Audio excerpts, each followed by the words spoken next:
want some, get some, bad enough, take some.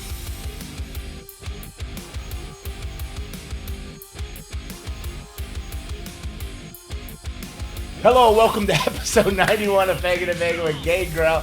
That's me, myself, Nikki B, or Nikki Blackheart, and Raymond over there somewhere. Supposedly he's putting notes together. I think we caught him off guard today, rolling in here. A little early. He's not set up. He just came back from Sedona. You remember you sent him to Sedona? Yeah. He went out there and was tripping on peyote in the desert and filming some kind of weird. I'm glad you enjoyed it. I really liked Sedona. It was cool.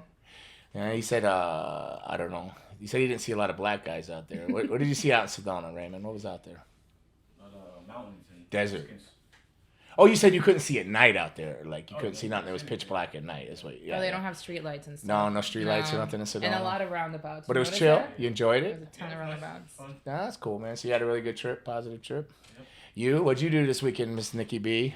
I went to a CCW wrestling show, Bash of the Brew, on Saturday. Bash of the Brew, which is in Hialeah, Florida, right? Yeah, Hialeah, Brandon Brewery. CCW, yeah, so. And then Sundays are always my So recent days. you tell me this. Every week I see messages. I was our largest crowd ever. It actually was a pretty big crowd. Well, no, it's a big crowd, but Yeah. how does it get larger every time when they say it's full and it's full? How does it keep getting fuller if it's full already? I think standing Are they hanging in the rafters now and Standing stuff? room, Are they yeah. like hanging in the There's a lot of rafters and people stuff this like time. that? Yeah, a lot of people this time. Did that weak ass ERA work and cry about everything? Ooh, good God! I think I got to wrestle him coming up at the because they're doing that other. What is the CCW now? They run. Thursday night they run Miami Brewing Company on a Thursday. Once a month Homestead. they run the Bash of the Brew and Unbranded, yeah. where's that Unbranded Brewery, right? Mm-hmm. They run that on every second Saturday or something like that of the month. Now they have some Rumble in the Jungle. What is that one? The Trippin' Zuda or The Trippin' Tripping Zeta? Animals. Tripping Animal Brewing Company. I think. Tripping Animals Brewing Company. And if I think I seen something right. I think I saw myself advertised with who was my partner? I thought I was in a tag against ERA and Ricky Martinez. Oh, that'd be But cool. I can't remember who I saw was my partner. If it was Lakai, I know this weekend coming up. If this is out this weekend, it might be late. I don't know sure when this is gonna get out because Raymond's schedule's crazy. But we're Kissimmee. Yeah. So I'm taking on the world's sexiest man, Eddie Valentine, in Kissimmee. I see with Polo Del Mar is his manager. Okay. Is his manager, and so I don't know what suspects and chicanery is gonna go on there. Chicanery. What is the word for that? Chicanery. I'll trust you on that. Shenanigans. We'll just stick with shenanigans. Yeah. What kind of I'm shenanigans I will don't go know on with what that? chicanery means. But Saturday, if you're here in Pompano Beach at the CCW training facility where they run, I think it's a tag match. It'll be me and Lakai versus That'll be Creepy good. Joe and Sexy Eddie. Why is Eddie sexy and Joe's creepy? I don't know. Like, can it be Creepy Eddie and Sexy Joe, or is it Creepy Joe and Sexy I guess Eddie? it Valentine? depends who you ask. Okay. Eddie's gonna tell you he's Sexy Eddie Valentine, and He Joe is the says sexiest man all alive. Joe says is I'm not creepy. Or, don't call me I creepy. think that Joe. started at one of the bash at the brews. Someone started saying "creepy Joe," and everyone kind of just stuck. I don't think he's creepy. Matter of fact, I'm gonna reach up. You guys got Raymond. Can you pass me that thing over there? I brought it up the last 2 weeks ago, but then we went MIA and I went to Hollywood. I don't think anybody creepy would make that for you. so talented. It was my birthday a couple weeks back, 3 weeks back, whatever it was in February. But I came to class and Joe, which you all tend to call Creepy Joe for whatever reasons. I don't think he's creepy, but Joe made me that. It was very sweet of him. Nice little thing. He drew it all in himself in pencil and pencil. put it on there. Like, I don't know. I can't do anything artistic like that. Yeah, I definitely. I come can't. across more autistic than artistic. I mean, I got issues, but Joe, thank you, Joe. Even though I'm gonna have to kick your ass on Saturday, like, especially if you throw some random elbow out of nowhere like you did the last time we were in Miami or something like that. But so that's this weekend. This weekend, so Kissimmee. On Friday. So Friday, and then CCW in Pompano on Saturday, and then I'm in Fort Myers or somewhere on Sunday wrestling. And if I show up, kind of got agitated with those people. Like, long story, but they send you messages. I think that like after 37 years in wrestling, you don't need these messages, especially when you haven't done any of the things they're on. But they took the time to write this whole message and then paste your name in on it. I'm thinking they should have took the time not to think that they needed to send that to me. But Yeah. so maybe I'll show, maybe I won't. I don't know. gosh. The professional in me is gonna show up, but I guess we'll see. we'll see. But what happened? What'd you do this past? So you were at the Bash this past weekend. You said it was a good time, good show. Yeah, it was good. It was good. I got What to was the see main it. event? You don't even remember, do you? So much going on. They The jammed so main much. event, it was actually QT? 3-man. So it was QT, Jackal, and sorry. QT Jackal. I don't know. I wasn't there, so you can make up any name and I'll believe you. You can say it was Raymond, and I go, okay, Raymond's. I have a memory of a goldfish. Ozzy? No. Was it? No. No. Doesn't matter. But it was a good show. Yes, it was a really good show. Yeah, a lot of stuff going on. Good stuff. Everyone did well. So Yeah, it I'm was sure. cool. I'm sure Jackal did well. Jackal's excited. He he's works really awesome. hard. He's awesome. Jackal Stevens there, but that's good. So you were there at the Bash. I just came back. I was in England again. Yes. I went back again, and it was a really good time. It was a Monopoly events or Monopoly Productions or Monopoly events or something like that. So it was a 2 days of signing. Alex Chamberlain. Chamberlain, Yeah, that Alex. was the 3. Sorry. Yeah. So I he took just- time away from Miami Fitness and training and came out there and got Yeah, a match. so it I was haven't seen him Alex in ages. I see how, I wrestled him at one point more than almost anybody. I probably had 100 matches with Alex on the West Coast through Portland and Vegas and stuff like that. And then I've seen him, and he was coming to class for a while, and I haven't seen him. I think he moved or some things changed in life, but that's good. So it was who? QT, Alex. Oh, that should have been good. I think everybody probably assuming QT led that match, but Alex I think has probably greater experience in that match. But yeah, it was actually they all flowed pretty well, so it was cool to see people with like a little bit more experience doing their thing. It's always I should have been good. That should have been easy. Yeah. Should have been fun. Should have been a fun, exciting match. The three Should have of been a them good did very main well. event. It should have been a good main event. Yeah, They did very well. That's I very was good. like, why can't I think of? I don't particularly like being in 3 men, whatever they call it. I don't even know what you call it. I wrestled 37 years. I don't even know what you call it. 3 men, whatever. Scramble or whatever they're called. I'm not a big fan of them. They're easy. Formulas in the matches are easy when you really think about it. You break it down. It's actually really simple, and I've done enough of them. But I still rather do a singles match. Just I don't know. I just less damage control. thing. Yeah, less control thing. But that should have been good. But England was good. I think I worked for Future Shock Wrestling that night. So I signed during the day Saturday and then did a show immediately that evening early. And they had over 1,000 people. It was a good show. And you signed for how long? It was a little longer on the show. So with a lunch break, I probably signed 5-6 hours, and then My hands. and did a show, and then Sunday pretty much the same thing. But it was a good trip and good flight home, and got back in the groove. Class Tuesday, Wednesday, and then here we are Thursday doing podcasts. I may or may not show up at class tonight. Probably take the night off because I'll be in there Friday like a simian, and I'm doing a class Saturday before the show at the Well, you don't do many CCW Thursday training classes, facility. do you? What's that? Thursday classes, do you? Sometimes, yeah. Depends upon my travel schedule, yeah. Okay. But I've been doing Thursday afternoons here and there too, like one-on-ones, which you're more than welcome, Miss Nikki Blackheart, to get in there. But you're a woman about town. You're busy with Yeah, I just have to know ahead of time because I need at least a ahead of time.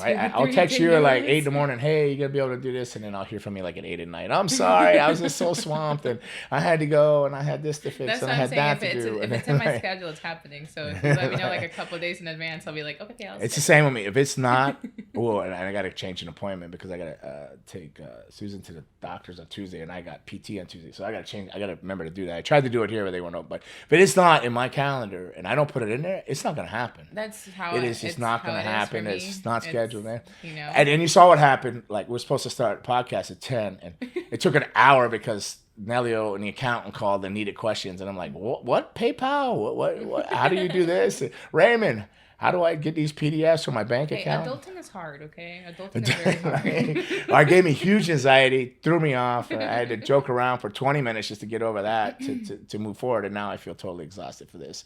And here's the bright side of things is I haven't even watched wrestling in 4 weeks. What's new on the show? Nothing. I never watch wrestling. So what do people expect? So I'm sure Hope and Raymond has formatted you over something to go by, and I hope he's not attacking the Florida man again, because I saw where people write the comments. I don't know how they're in my emails. I got to figure out how to get them out of there. Not that I don't want to see their comments, but I'm erasing like hundreds of comments, and people said sounded like I was defending the Florida man last time I was on here. Because what was he possessed with the car, hitting the curb? He burnt the car. Yeah. Wasn't defending him. I just said shit happens, and I get where he probably believed the car was possessed. I think you defended him too, no? Yeah, I mean, there's a lot of crazy stuff that happens in the world. You know, can't judge anybody. So when you getting, speaking of you, let's talk about you a little bit. Since I didn't watch a lot of wrestling. I'm in the hot seat. It's hard to be in the hot seat. My nipples are like hard in here. There is no hot seat in here today. This studio is freezing. This studio's freezing. What body are you preserving in here? I'm guessing it's like 62 degrees in here. It's like one of those when you go to Vegas and they have that igloo bar, the ice bar. You ever gone to one of those things? That's Vegas, right? Is it in Vegas? There's actually one in Orlando. And, is there one in Orlando? I want to say there's one in Miami. Or that was like a pop-up one. See, I'm too old. I don't go out clubbing or anything like that. But Vegas, I might have ran across one, I think. I'm an old lady at heart. Where it's all like, they go in there and the drinks are in ice cubes. It's like, that's cool. I forget what it's called, but I visited once. It's like 0 degrees or something? Something like that, below zero. Below zero, something like that. Yeah. I don't know. The only thing I know about Below is Five Below. I rule Five Belows. I waste too much money. Oh, there. White elephant for Christmas? Five Below. Oh, you gotta do oversized candy bags? Let's do it. Below. Just go in there. Oh, I can get 4 gifts for $25. For random stuff that they're just gonna throw away anyways. Yeah. And nobody really wants to get some. Like baskets to organize stuff at home. I like getting them there. I need to take a stroll. I haven't been in there in a while, so I need to go through and get some stuff. But I never go. Where was I going with that? Oh, you. Let's get back to you. I was trying to keep distracting you. All right. So you're training, yes. And I'm getting a lot of pressure from the higher ups in CCW. They're like, when is this girl gonna be ready? And it's me. I think I don't want to use the word cock block, but I blocked a couple times where they wanted you, but you're coming. You're turning some corners. I posted some videos that people are checking out. You can go to Nikki. What is it? Blackheart. Yeah. Nikki Blackheart on Instagram, Twitter, and Facebook, or just Instagram and Twitter. Just Instagram right now. Just Instagram. So you can go to Instagram, check it out, give her a follow, Nikki Blackheart, and but things are starting to click, right? You feel like things are starting to. They're starting to make sense. Yes. Like it's breaking down.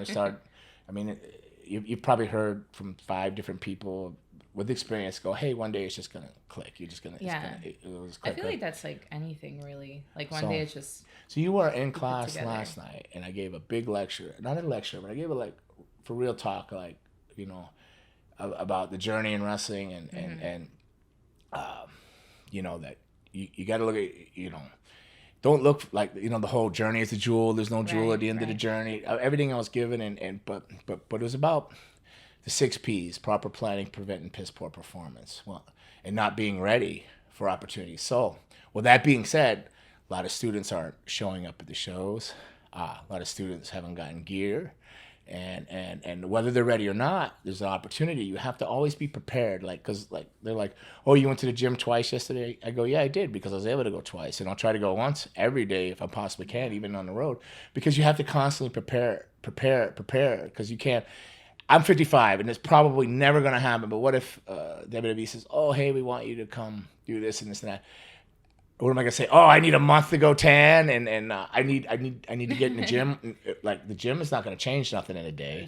A tan, you might be able to go get burnt in a day. But these are things you got to constantly. You look like a burnt chicken nugget. You have to constantly prepare and prep for and be ready for, and if you don't show up at the shows to help and be there. Or be seen, you're never going to get the opportunity. So, so with all that being said, where are you at on your gear? So the gear is done. All I have to do is just get it fitted, and because I have gone smaller progressively, so I just have to make sure that I fit in it. The boots are still being made. They told me 6 to 7 weeks when I first ordered them. So the boots. That's that I can't control. Try to look at your feet and guess what size foot you are, but it looks like an 8 girls. I don't know what it is. I'm like well, I thought I was a 9, and I've been buying 9.5 shoes, and they fit better. So my feet just keep my feet keep growing, I guess. Wow, mine don't. I have white feet. It's either a 9W or like a 9.5. All right. Yeah. I was just thinking, do I have any kind of boots that would fit? I have bunions, so. She doesn't So have. I need more space. I'm not defending her feet, but she doesn't have bunions. Just beneath like, them. do you, There's a thing growing out of my foot. Don't, It's like a whole there's head. not. It looks like I have 2 pinkies. No, Please you do not don't. put shots of my feet. I will kill you. Like, Especially for free. What the heck? yeah. Oh my goodness. Yeah, you wouldn't do that anyways. But like, no, your feet are fine. Like, no, we got to get you into gear because like they're asking me and they're really looking forward to your debut. But you got to get prepared. We got to get it all dialed in. I mean, I think if anything, you can. Find a pair of used boots online just to have his backup or something, because being a girl, a woman, you go to the gym, you have a look, you have a type, you could almost get away with bare minimal things if you only had boots and you had some accessories that like would bring an outfit. Yeah. Bring you could bring a pair of, I don't know what you call them, yoga pants, but you could get something similar and some kind of cool sports bra with airbrush. And I'm not saying that's what you want. You need proper gear, but I'm saying, but you could be prepared for like. All I need is a fitting. Just a quick little highlight running. Yeah, I just have to whatever because obviously. This is me in a nice way saying get your ass motivated, Yes, Nikki, because the time's coming. It's coming. And I'm feeling the pressure, and I need to start. And I don't want to produce or push anybody out there before they're ready because I've held you back. But he's like, no pressure. I'm like, I'm already stressed. The time's coming. And you don't want your friend to come into school who just started and patch you up, do you, and get matches? Because I'm gonna tell you that cat was pretty good yesterday. What was his name? Quentin. That's it. Yeah, Quentin. How old is he? He didn't tell me. Is he? Oh, I figured he's an old man. What is he doing in there jumping around like that? Next Green Beret comes in there. He just made everybody look bad yesterday. Oh, really? Yeah, he busted his ass. Good. I didn't realize he was 36, but I mean, I knew he was older. Like not my old, like I'm old, but but I knew he was older. But he worked really hard. I was really impressed. Then we did some things, and he came and said, "Oh, coach, my shoulder." Like, I knew he'd hit a point somewhere. But I said, "Listen, you shouldn't be doing this for months and months and months." He was a really quick learner, so thanks for. I remember talking to him and telling him to come 3 years ago. Like this guy asked me about wrestling 3 years ago, but then he said he went through some. He had told me, he's like, I used to see him at Redcon all the time, and I was like, oh yeah, like, and then he's like, oh, I might have an opportunity, and I was like, just come to the school, like, come through, and then, I told him you're the 36 is a tough age to break into professional wrestling, but it's not impossible. You got Diamond Dallas Page and other people that did it in their later years and stuff like that. But he was very athletic. He has a little bit of a scary look. Him and Matodi were standing there together, and I thought I was watching. I was on the set of History X or something. Thank you. I told them, I'm like the crazy thing is, like, when I first started, I had told Meadow, I was like, you remind me of my friend. You guys sound the same. You have the same kind of background. And then he's like, oh, no. And then they meet, and they're like two peas in a pod. But don't tell Meadow that he's taller than Meadow and stuff like that. I think they put that together, especially when they took a picture together. But I'm like, you're welcome. I'm a great wing woman, Okay, there you go. Well, maybe that's just what Meadow's been looking for. Oh, God. I'm not sure Quentin's been looking for that, but friendship-wise. Meadow likes he needs a gym buddy, He doesn't have everybody he goes to the gym with. But enough of that. Enough rambling. So we're gonna figure out what Raymond's format is here. Move on because I didn't watch Sting's retirement match. I haven't seen anything. I have so much to catch up on. I've just been traveling and I've been swamped. And I'm not gonna lie. Any free time I've had, I've devoted to the Queen of the South. I've been on the Queen of the South. I have watched somehow in my travels on the planes. I've watched 4 seasons, and I'm in the 5th season now, episode 9. So I'm about to wrap that 5th season up, and that's the final season, I believe. And I'm like, man, I didn't know I could watch that much TV, but that's how much airport and airtime I've had, like flying. It's been insane the last few weeks, and then the next 2 weeks though are all driving shots. So I'm lucky to be home like every night to my own bed and be able to get to the gym and hopefully make some progress and try to start maybe meal prepping. All right, did Raymond finally send over a format? Do we have something to follow here? Because I am like going into this blind today. And now, what do we got going on? We have today's fact news. Or fiction. Oh, so we're still doing that stuff. Fact or fiction. All right. I'm just saying. All right. It's cool. No, it's cool because I'm going to be honest. If you're watching this podcast today for wrestling, well, don't turn it off. But I have not watched any wrestling. I am a poor outlet some for wrestling wrestling news after or anything. I didn't even listen to the. I haven't even listened to the cheater things, the gossip sites. I didn't listen to anybody else's stuff. I'm telling you, any free time I had in the airport was Queen of the South, and yeah, I was on that at like. I was doing cardio at 5:30 or 6 this morning. I was watching Queen of the South. I could have been watching knowing I had a podcast later. I could have. Well, Raymond didn't send me any formats. I don't even know if Raymond think we were going to show up today, but I think he was surprised when we rolled in here banging on his door. Like, what are they doing here? But all right. Fact or fiction, or There's fiction still or some fact? wrestling, so Okay. stay around for that. All right. Fact or fiction? You once appeared in a music video for a major rock band, showcasing your wrestling persona to a completely different audience outside of the wrestling world. Did I? A rock band? No, I did a rap one though. A rap one? Yeah, no rock band, so that's fiction then. Fiction. Right? Rock? Did I do rock? No, I didn't do rock. No, it was hip hop. It was So it hip was hop. Yeah, hip-hop. it was definitely hip hop. Yeah.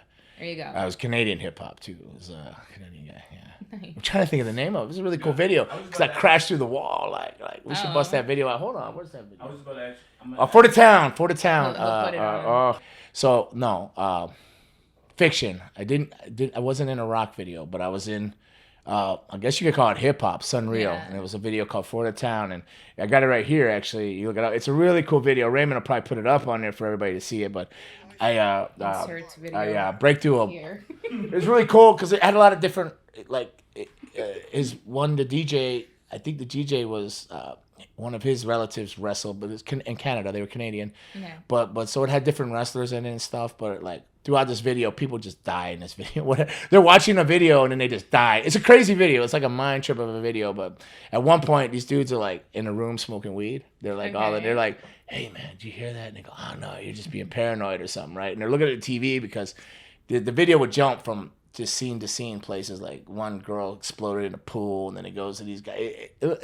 It's called For the Town. Check it out, Sunreal, For the Town. Like I'm in the video. You get like halfway through the video, Sunreal. All right, check it out. It's cool. I think it's really cool because I didn't want to end up like there's a real famous scene in professional wrestling, and I love Tugboat, Fred Ottman, but he's also called the Shockmaster. You probably have no idea. I've So you've heard of the yes, Shockmaster with the yes. sword? Well, he does a scene where he's got to do a thing where he's got to run through this wall, right? He's gonna break through the wall, and it's his big debut, and I think it was live TV, right? So he breaks through. But he trips and falls, and his helmet rolls off. He's got to pick his helmet back on. So all I could think is, they said, it was like these guys were like, "Hey man, we only got one wall. You got to get it right on the one wall." And I'm not thinking like, "I only got one wall." I'm thinking I don't want to fall through the wall like the Shockmaster. Yeah. So I get really low and I come in with a shoulder and I bust through this wall and it all goes good. But these dudes are like smoking pot and they go, "Do you hear that?" No. And they go, "What if we're in the video?" And they're tripping kind of like because the people were dying from the video and they're like watching this video. And then I bust through the wall and then I hit him with a chair, I slam a dude through a table, and I choke another guy to sleep. And then the rap guy, the guy that's rapping, and he comes in, Sunreal, and he's talking this thing, and I just freeze. I put a chair, and I'm just standing there. And then next thing you know, I'm out in the street.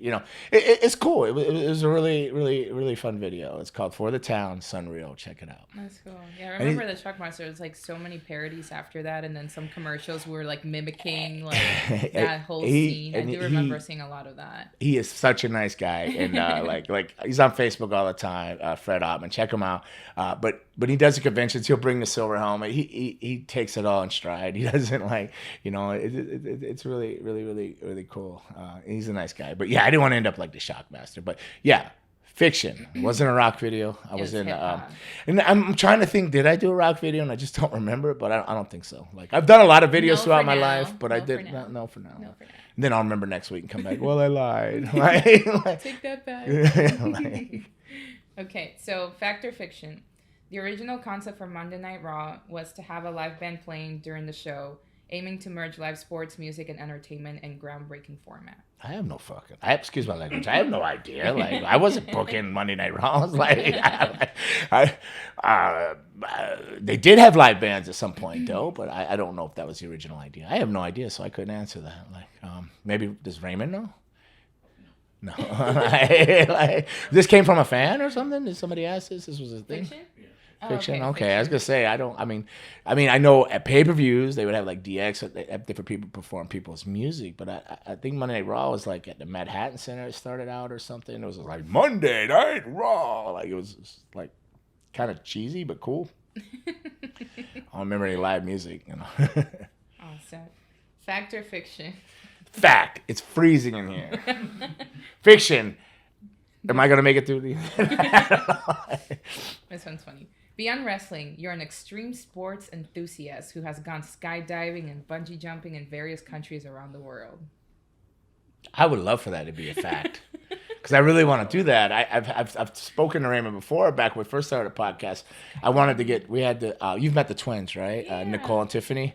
And then there was Anna, right? So I wanted to do this whole like, wish like it would I be wanted to there. call them like the Las Mijas or something, and I wanted to be like Charlie's Angels. I wanted to be like Bosley or somebody.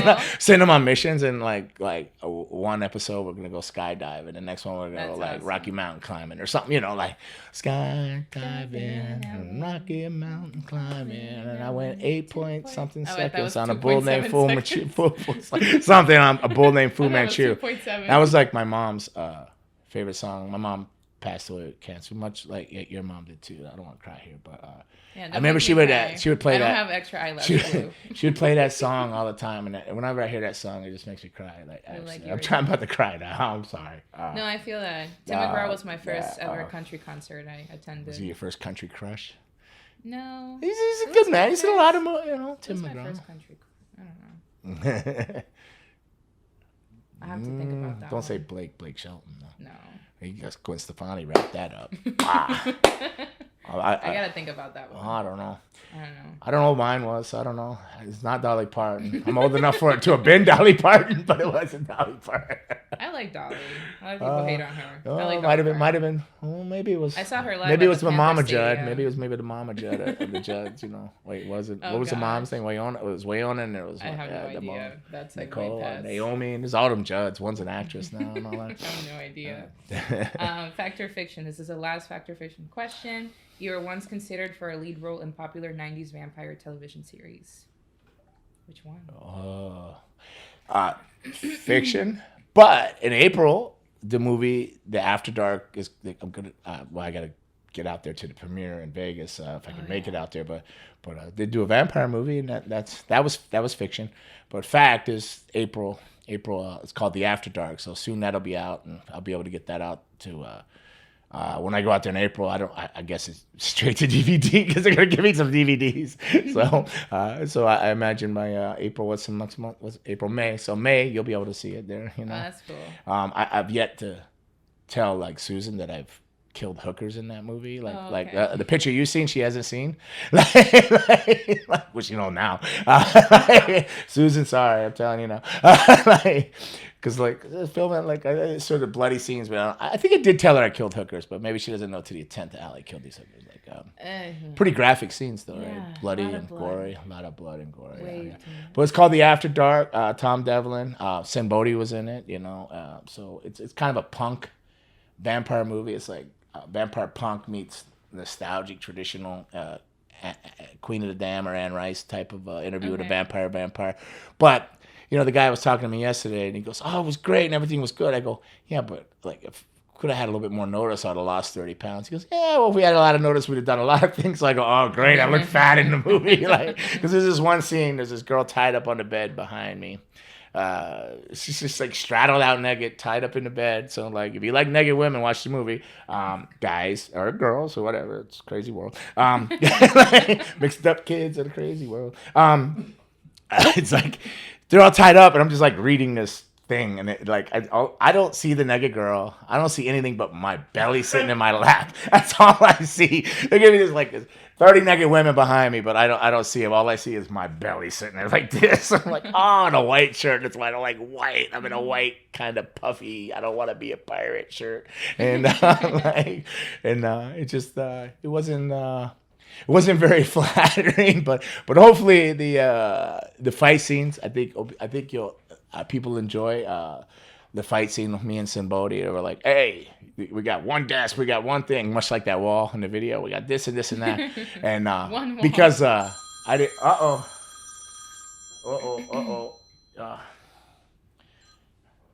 Hello, Susan, doing a podcast. Now you're on the air. What's that? Oh, you butt dialed me. You're on the thing, Susan. There, you made it. Like, now, shame on you. We're talking about you and you butt dialed me. Hello, nails, bye. All right, Susan, yeah, you finally got on the podcast. It was like, so we started talking about killing hookers, this and that. Boom, phone rings. You tell me about having like, what do you call that? Some kind of third eye or something. or yeah, I don't know what girls call it. Premonitions or what is it like? Intuition. Intuition. Women's intuition. So where was I? That's crazy. Yeah. Fighting scene. Oh, fight scene. So yeah, now I'm tripped out. I'm like, damn, man, I better not do anything wrong in this world. Like, hey, what'd I do today? No, the cameras weren't running with it. No. Raymond, what'd you do today? I've seen strange stuff going on in your world today too, Raymond. I've seen a mystery thing coming around here. But all right, let's go.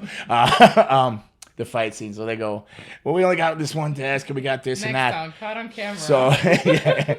So I'm thinking, man, I don't want to. It's already like it's like literally 4 a.m. in the desert, and it was freezing out. And it was like Vegas WrestleMania. It was the week after the few days right after WrestleMania because I flew home, did the epilepsy walk, which is coming up. So everybody, if you're in Hollywood, April 9th. What day's WrestleMania? There's 2 days, right? So it's the Sunday. The 6th and the 7th. So maybe the 7th of April. I think.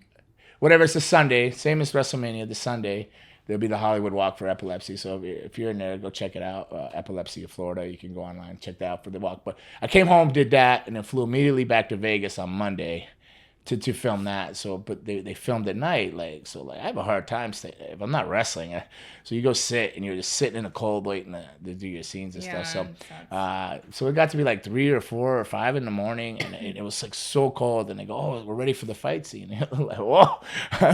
You just like, sitting there freezing, and it's so cold. And they said we only got like one desk, one this here. We're gonna do this.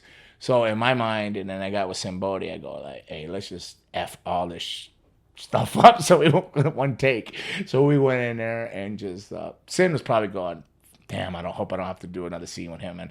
But I made sure we destroyed everything in one take, so we didn't have to film it twice. And they were like, "Oh, well, and they go, oh, the desk is destroyed. Oh, the walls got holes in it. Oh," I go, "We're good." Like, one take, baby. That's because when you do a movie, it's like this guy, he ripped it. The movie, like his style is just go in there and just rip it. It's like bam, bam, bam. He nails it, puts it on a budget. So, but it was a fun thing. But I didn't want to risk doing 12 and 15 different bumps and takes and stuff. And at that time in the morning, it was just so cold. So we went through there and ripped it up. So, but I think everybody will enjoy the fight scene and stuff. They might not enjoy my acting so much.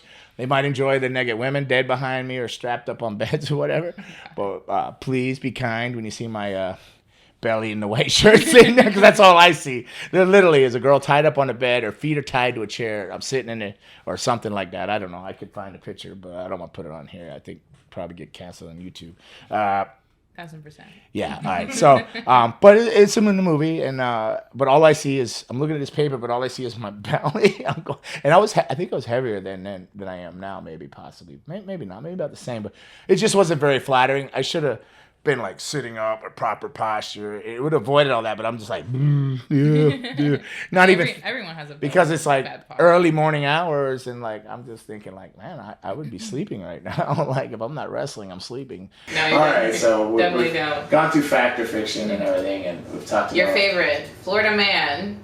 What is the Florida man? Another Florida man. Another Florida man. Yep. A Florida is he from Pasco County? Oh, we were just talking about the airport, and this actually has.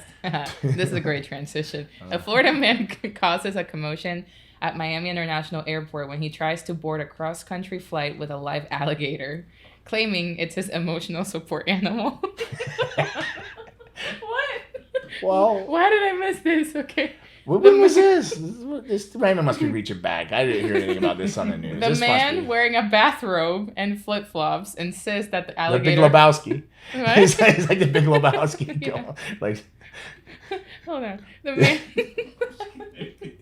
I can't take this seriously. Oh, okay. Is this a real thing? Is this real? Is it real? Is it real? It actually happened? When did this happen? All right. Well, Raymond must be reaching back because I didn't hear everything about this dude. Like, It wasn't recent. did pop up in my Yahoo News. No, I didn't see this anywhere on social All right, media. so a Florida man causes a commotion because he tries to board a cross-country flight in his bathrobe and flip-flops with his emotional support alligator. Yeah, the man wearing a bathrobe and flip-flops insists that the alligator helps him with his anxiety and should be allowed on the airport security or on the flight. I think you missed the word there. Airport security discovered the alligator during a routine bag check. Oh, so he stuffed it in the bag too? Oh, it must have been a little alligator then. That Baby sucks. alligator. Like. The Florida man then offers to buy the alligator its own seat. He was ultimately denied entry. Question for you. Wait, hold on. The question is, did they arrest him? Is that legal? Or can you just walk in with an alligator? Is that like animal cruelty? Aren't they protected to some degree? I mean, I know they have licenses and you can hunt them because they're overpopulated, but that's just certain times and certain things. Yeah, but I think there's got to be a law. Like, I mean, not everybody's like Sonny Crockett in Miami Vice and can have Elvis the alligator. Remember, he had an alligator on the boat. Remember Miami Vice days, right? Elvis. And you think no question for me. I got a question. Do you think the alligator could be an actual emotional support creature, reptile, or animal? I mean, if you're, I don't know, emotionally unstable, I guess that works. So if you're feeling really bad, you just stick your finger in there and let him bite it, or what do you do? Like, I don't what know. about the pressure? Shouldn't an alligator have to have some water at some point, or no? What is the alligator? Actually, I don't know how. I mean, I know works. they sign on the sunbank. They like the sun. I've flown with my dogs before, and that was a But- hassle. So I don't know why. I don't know. I have no idea. but we're questioning the alligator, but he's also in a house coat and flip flop, like a bathrobe and flip flops, or slippers or whatever. Like that alone will. clearly, put he you was off a high on flight. some kind of drugs. He Yeah, wasn't arrested. something. He was denied, but was he arrested? Is what I want to know. So as a well-traveled. Or Baker acted. Huh? Or Baker acted probably. All right. Yeah. Question for you is: as a well-traveled Florida man yourself. Born and You raised. didn't have to do it Boom. like that. I am. I'm not. But these guys probably aren't even from Florida that are a Florida man. They just happen to be living here. They're probably from like Bangor, Maine or something. Now I offended You're all of killing them. me today. Okay, what's the most bizarre item you attempted to take or took on a flight? Besides up my butt, I don't know. I don't want to know. I don't carry anything. I'm paranoid of everything. I don't like. You don't have to cover your ears. I don't. I didn't know what the hell you were gonna say next. I mean, I personally have not carried. I know I've known some girls that have carried some stuff that looks suspect through the X-ray machine. Like, Yeah. You go, what is that? You know, like. I have to find. There's like a video online where the girl like puts it like right on top of the bag, and the guy opens it. The first thing he sees is that, and then he looks at her like. Yeah. So, when the girl was married to in LA, right? She was a dancer, wrestler, whatever. So, there's a guy named Greg Bendoni and Reno and Hawaii and Rikishi. I don't know if Rikishi was a part of this at the time, but definitely Reno and him. But they were trying to film like a reality thing, so they were getting takes for stuff, right? So, moved from Northern California to Burbank, Southern California, right? So. They had a thing, and they were gonna film it, and they had the students come moving into the apartment and stuff like that. So they're in there and they're actually filming. This is a true story. They're filming and they're going in there and you hear like, like, and there was a bag like making this. They opened it up. It was a bag of vibrators. What was on? It just happened to come on. They looked at me, and it's actually they probably have it on tape, and I'm just like. You know? And I've traveled with a few, going to Vegas to maybe do shows or something. They carried like that in the X-ray. But I personally, no, I didn't carry anything strange. My fangs and it's bad enough I go through with fangs and a goblet and blood. You know what I mean? Like I don't go through there with any things that'll physically penetrate or hurt me or anything, or animals or live sacrificial Alligators, things, or goat heads, or chickens. Chicken bones. Tiger hearts or something, or alligator. Oh my gosh, I probably said way too much on there anyway. Now that person's gonna call me. I don't know if she even watched the thing. She's gonna be, why are you telling all their business? But it's on film anyway, so I think she would laugh about it. I think she would laugh as well because it was funny. The bag was vibrating. People were like, what is that? And they were filming it. And like they opened it up and it was like, like oh my god, like, what the hell? That's funny. Oh, yeah. So now you wanna? It's a crazy mixed up world with these kids today. On When that did this note, turn into such an adult show? Like, can we move forward on this? Yeah, I was gonna say- Why did the Florida man? You see, every time Florida man is sparked it's some involved. kind of It's just, crap, like- it's just It bad. starts with alligator. It was okay for Sonny Crockett and Miami Vice. It's okay for the Florida man there to carry his alligator, as long as it's not being harmed and Right. held in a harmful way to the alligator. Because what have alligators done to anybody? Right? I'm just defending the Florida man again. Two? No, 3 for 3. Oh, great. Were we? So like the guy, Oh, that's the two. the two- Matt dude, the Matt guy that. Oh, Matt, but that was on lookalike. That was my twin. But Right, but then he's a Florida guy too. Though. But he's from Florida, and he's a Florida man, and then the car incident, and then now And, that's 3 for 3. What was he? Show me your booty. What was it? What was the guy that sent it in? No, that was a pirate thing, isn't it? No, his pooty poo. Oh, pooty poo. Pooty poo. Show me your pooty poo. Yeah, show me your pooty Whatever. poo or something. Email. Yeah, that was. Yeah. On that note, let's talk about the WWE Hall of Fame inductees. Who do we got this year? I think Paul I see- Heyman, WWE Hall of Fame 2024 induction. The wise He is man. set to be inducted for the class of 2024. Question for you is, what's your initial thoughts on his induction? He deserves it. I mean, he's a controversial career, but there's no doubt he launched in. Well, not only being a manager throughout the years, like the Samoa SWAT team and different tag teams, he was poly dangerously. He was a great manager. He moved toward. He also headed up and ran ECW, which was an iconic and lightning in a bottle moment for a while there, and memorable thing. And then he's gone on to be the wise man with the bloodline and Roman Reigns and whatnot. So like, yeah, I feel like he deserves it. Like, I might not be the hugest fan of him or whatnot for my own personal reasons or whatever, but does he deserve it? He definitely. I believe he deserves it more than Donald Trump does being in there. Like, I'll be honest. Like, I might piss people off, but I feel like the Hall of Fame's kind of a joke. Like, I have people that I respect that are in there, like Rikishi, X-Pac. There's people I love and admire and I'm super happy for. But itself, some of the other people that they put in there, like different actresses. I guess people argue like the Rock and Roll Hall of Fame because they'll put all the other different music in there, but at least it's all music. But like in the Hall of Fame, like it should be wrestling. You know, it doesn't have to be like WWE, WWE wrestlers. It could be AEW, all this and this and that. But when you go throwing like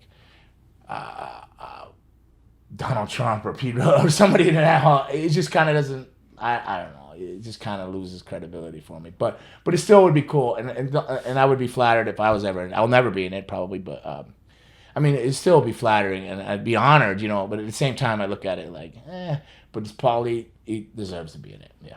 Awesome. And having been in the industry during the rise of ECW, how did Heyman's vision for ECW impact wrestling as a whole? It's just cutting edge. It just showed that it started out like Joe Goodhart and Todd Gordon had like Tri-State Wrestling Alliance, TWA or TWWA, or whatever it was called. It was like the original ECW, and then it spun into like they were the starters of it, and it spun to this. But it was just it's much like with music, like how Nirvana affected music, like the rock bands were like super something, and then Nirvana came or disco prior to that, you know, wiping out Right. the other bands. You know, it's just a genre era thing and stuff like that, and it just showed that, you know, everything has a place for wrestling and people like it. So much like, and to put AEW in that bracket, it's kind of like AEW's got a certain genre, certain ages to watch it, and ECW is much like that, but something that's memorable and it's long lasting, and it spawned a lot of careers for a lot of people, you know. Al Snow floated all over back and forth, but when he went there, he got so over with the styrofoam heads, and they'll throw the heads in. It was great for Jerry Lynn, Too Cold Scorpio, Tommy Dreamer launched it there. You know, Terry Funk reemerged through that. Rhino, Shane Douglas, the Dudleys came out of there, who went on to be one of the greatest tag teams. You know, the Steiners even ended up there at some point. So people that had been around went there and still were able to do their thing, and then other people invented and coming up there like Spike Dudley, different things, and Balls Mahoney, who did Smoky Mountain and everything, but didn't blow up until ECW, and then Yeah, just so many, and go on and on. Sandman, who was a surfer and wore a surf suit. The original Sandman was a surfer when I started going up for like Todd Gordon and Joel Goodhart. He did a surfer gimmick, like blonde hair surfer. Then he becomes the iconic Sandman in ECW that with the kendo stick and a cigarette hanging out of his mouth with a 12-minute entrance with beer everywhere. Raven went there and reinvented himself there. He went from being Scotty Flamingo, Scotty the Body, or Scotty Flamingo, or Johnny Flamingo, whatever, to Johnny Polo, or whatever, Scotty Flamingo to Johnny Polo, and WWE and Raven, and a funny enough story, when I was trying to figure out my way in wrestling, Raven come up to me, he was doing Johnny Polo in WWE F at the time, and he would say, you really need to do a grunge thing, come out, like a flannel, leather jackets, and all that. I'm like, oh, yeah. And he was really trying to help me, and I know this because he went on to do it himself as Raven, you know what I mean? So I didn't feel like he was being full of shit or anything. I went, oh, wow, he went on to do that. So Raven's iconic, do that. So a lot of people, it gave a lot of people work, gave people a platform, an outlet to be themselves and express different visions of how they interpret pro wrestling. So I think it was a great thing, That's awesome. So, yeah. Yeah, and in your opinion, what makes Paul such an effective manager and promoter?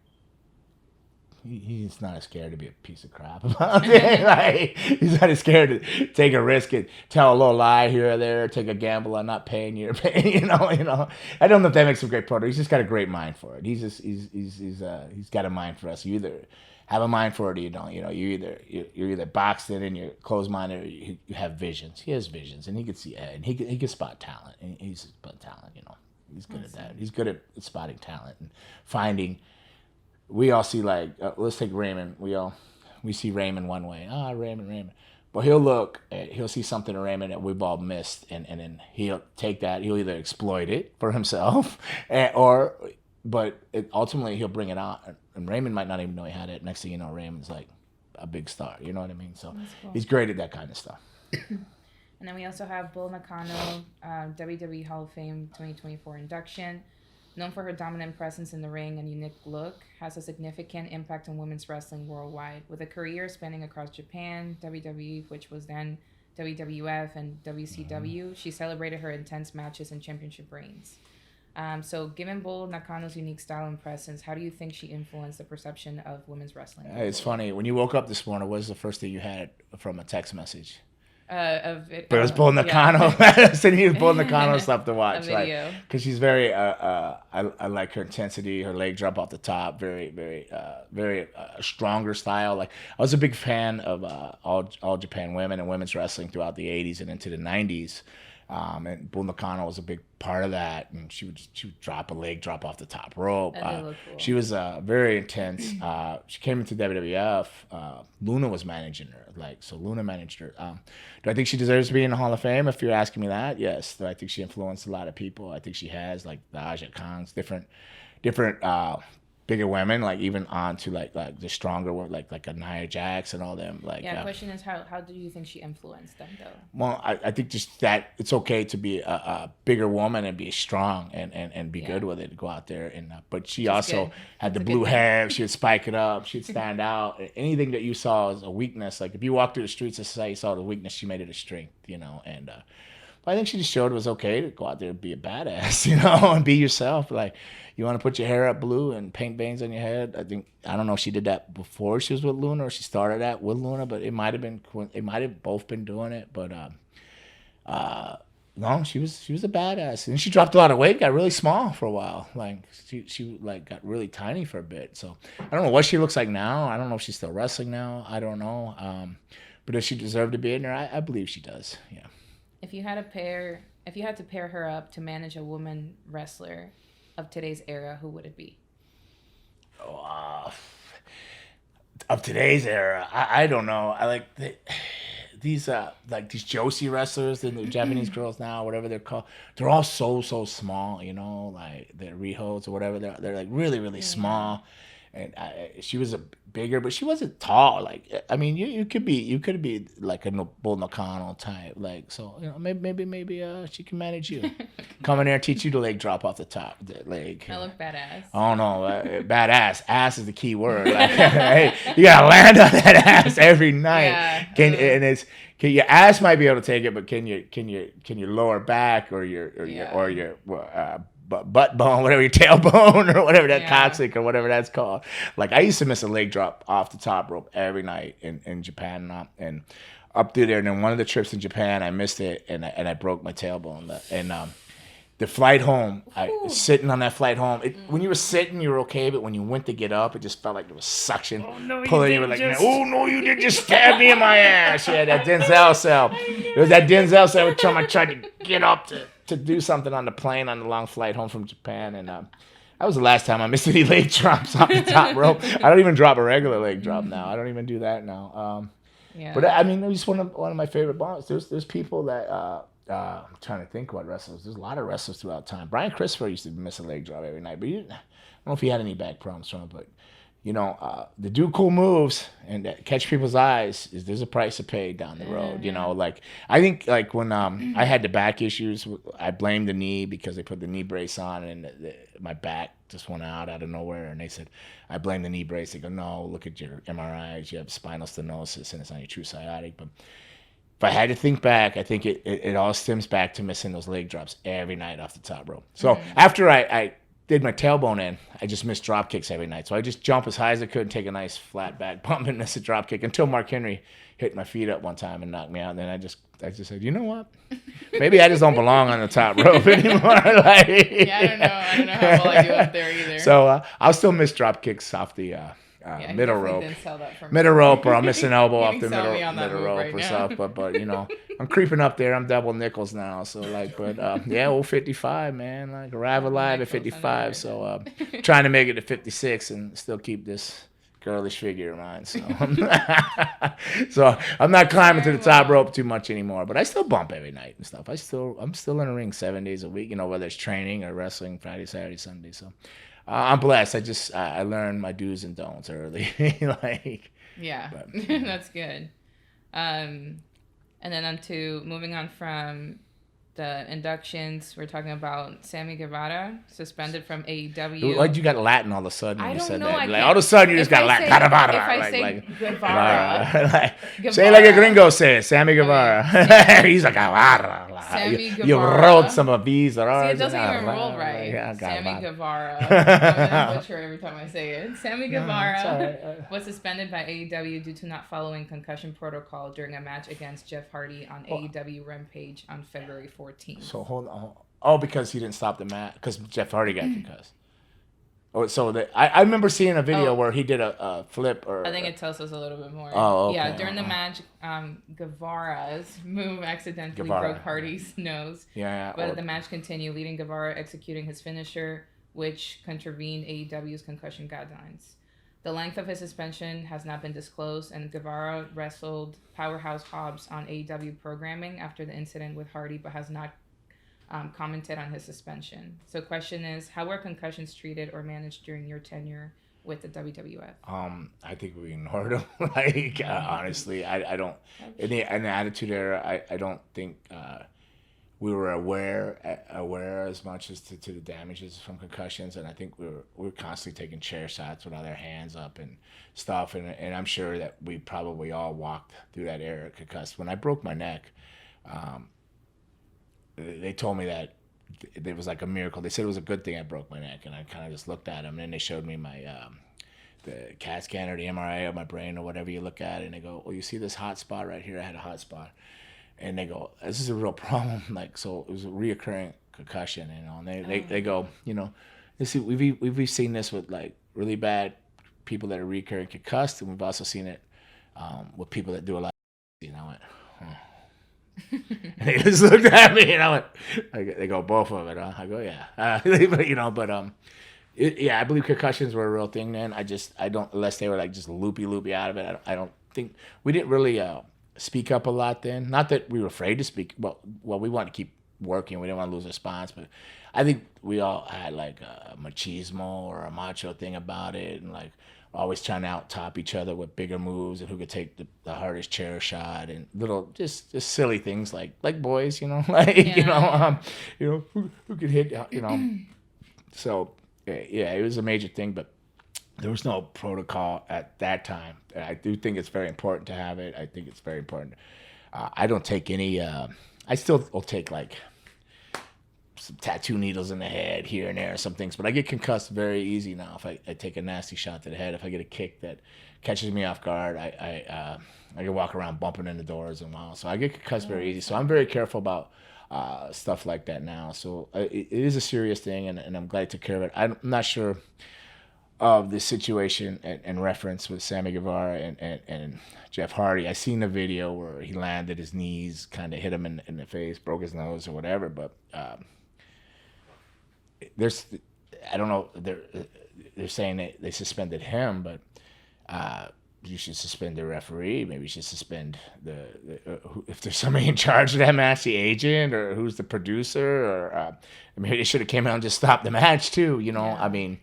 I get it, but what's he supposed to go? Hey, I get the old school in me is like, hey, respect, you should maybe stop, but I don't know. I think there's other people that could step in there and just stop that too, right? I mean, I know I don't, but also I don't know the whole story, right? So, I mean, I seen Matt out there and I seen Jeff and Matt flip them off, but for me, I sometimes the lines of storyline blurring or trying to make something out of something bad that happened to make it an angle. I don't know. I get a little lost because I don't watch the program enough, and I certainly don't read all the gossip or reports or newsletters and stuff like that, especially as of late. I've been really, really busy, so it's really hard for me to give an educated or give my hypothesis on it. But I feel like if they really said, hey, they suspended him because he stopped the match, I feel like, well, there's more than just him that can stop the match. There's a referee. There's the producer could come out. They could just like, hey, this is done. You know what I mean? So I don't know. I didn't see it though. So, but it's sad. Jeff's a great guy. Hate to see him get hurt. He's been so beat up lately with his back and different things. When before all that stuff went down, where he got in trouble with the DUI stuff like that. I wrestled him and his brother in Greenville, South Carolina, or somewhere, and I could just hear him. Like, I'm grizzled and I'm beat up. You hear me in class trying to get in out of the rings. He was 10 times worse than that. And he was still performing every night too. Like, I could hear him going, oh, trying to get up there and just move. And as I said, oh man, I thought I felt bad for myself, but he was just working through a lot of pain. So we tend to work through stuff, no matter whether it's good or bad for us, but I don't know if they're saying, hey, Sammy, you should have stopped because he didn't know he was concussed. Or I don't know what happened. I don't know. I didn't see the whole match. So I don't know what they actually suspend him for, or if they're just, I don't know. It's just hard to do it without knowing all the facts. Just say, give an honest opinion, You kind of answered the second question about, your experience and observation from your, like how you handle yours and what the medical staff did back then. When we were there, we just kept going. I don't think our opponent would be like if somebody hit me, like somebody hit me really hard. And if Sin Bodhi, speaking of Sin Bodhi, because we talked about the movie after, he goes around. Sin Bodhi is like the lightest guy in the ring. He's never potato, but he tells a story where he hit me so hard, he said it would have just killed an average person, right? I'm not saying that I'm anything above average, but when he tells a story, but I just like, I would say, quit being a just go on. Like, I laugh and then shake it off. And I think a lot of us in that era were like that. We're like, shut up, man. Just keep going. Because we didn't think nothing of it. We threw caution in the wind. I think we just, different generation, different, we came up a different way in wrestling, a little bit of a harder style. And then I'm not saying what they do now or stuff is not harder or more complex or more. I think it's more dangerous with all the flips and this and this and that.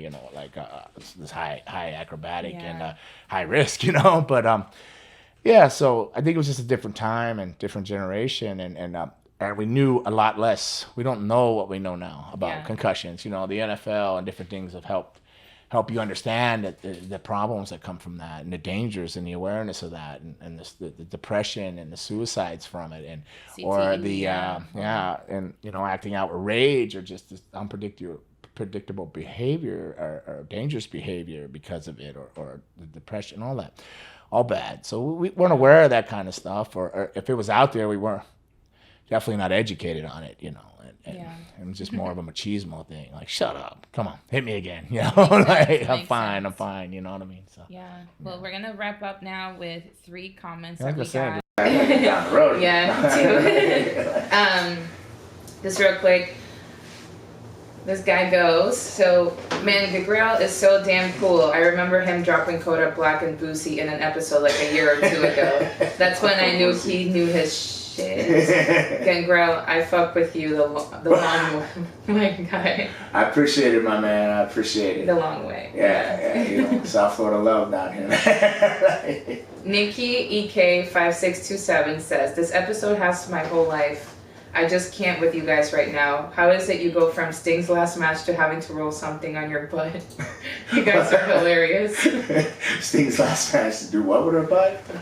What did you do? You were talking about your butt, Nicole? I did not. Having Having to roll something on your butt. I guess I don't remember that. I don't know. Anyway. I'm just, listen, Nikki, I'm just following this Nikki's lead. I don't know. She's talking about butts, that's on her. I don't know. What? I love how I just get thrown under the bus. I just feel you guys got the same name. Sam Mortag wants to, or 2396 says, it was an honor meeting you in... What's that? Oh, Basingstoke. Okay, a week ago. Yeah, England, yeah. When I think of the Attitude Era, your name always springs to my mind right away. You still got it in the ring, dude. I was starstruck and couldn't ask you this question at the time, but are there any intentions to make your vampire gimmick real, like get you the Impaler and win, then suck their blood or something? Was there any real plans to make your gimmick literal, much like Brutus Barber, Beefcake cutting his opponent's hair? Yeah, Jerry Lawler in Memphis would have liked to have did it. Actually, you know, there's a guy that comes to the school named Tony Myers. You ever see the guy with the really long hair that comes kind of like, I don't want to say he's eccentric, he's a little different. He just shows up, kind of sits in the corner and talks to Eddie a lot. He's really long hair, Tony, right? So in Memphis, Tony actually, I wrestled Tony. And Luna was my manager, right? And Jerry Lawler, like, and then or Randy Hale, or one of them there, had the idea. I beat him up, ding, ding, ding, 1, 2, 3. I win, and Luna jumps down and starts biting on his neck, so then we drag him away. So apparently we turn him into a vampire or a follower. And so yes, they did in Memphis and Lawler. They wanted to do that. They wanted a lot of neck biting and stuff like that. WWE never mentioned we were even vampires. They said we lived a gothic lifestyle, you know, and they're just like, look at that teeth, you know. I don't think they ever said, hey, he's a vampire, you know what I mean? Yeah. So not there, but definitely prior to that in Memphis, Jerry Lawler, and in that Memphis, you know, Memphis had mummies. They liked monsters. They liked characters. So there, yes, they attempted it, but then wasn't there very long to see it through. And then, but yeah, that was it. Yeah, thanks though. Good seeing you though. Thanks for coming out to the show, and thank you for the compliment. Appreciate it. Always love when I get over to the UK. The UK fans are just tremendous. They're great people. Like, yeah. So. Yeah, I'm gonna have to go one day. Yeah, you haven't been?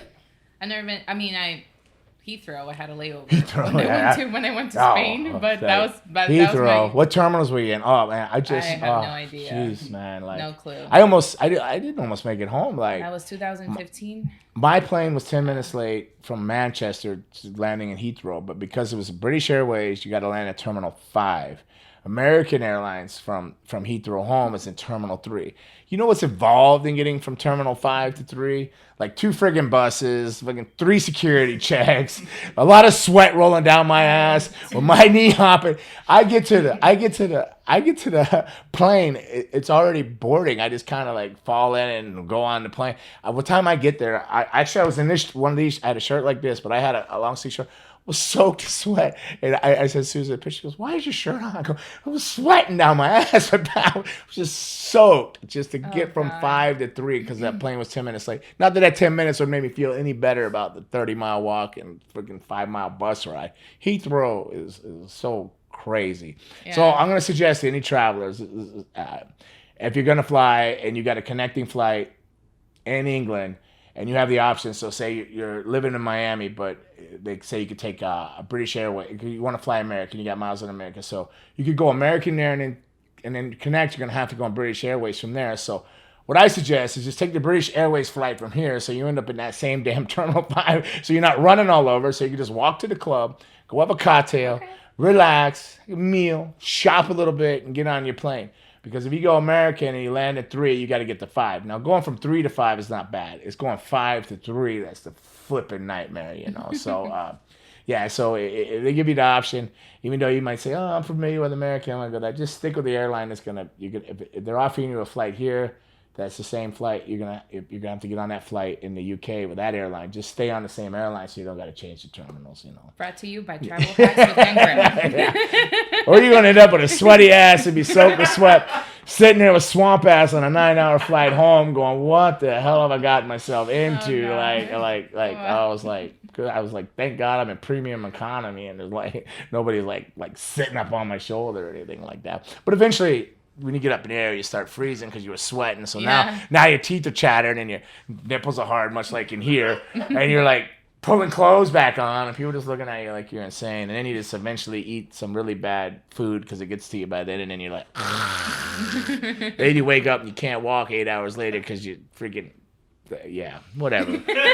Welcome to my world. Want some, get some. Bad enough, take some. That was episode 91 of Hanging Today with Gangrel, Nikki Black, and Raymond. Peace.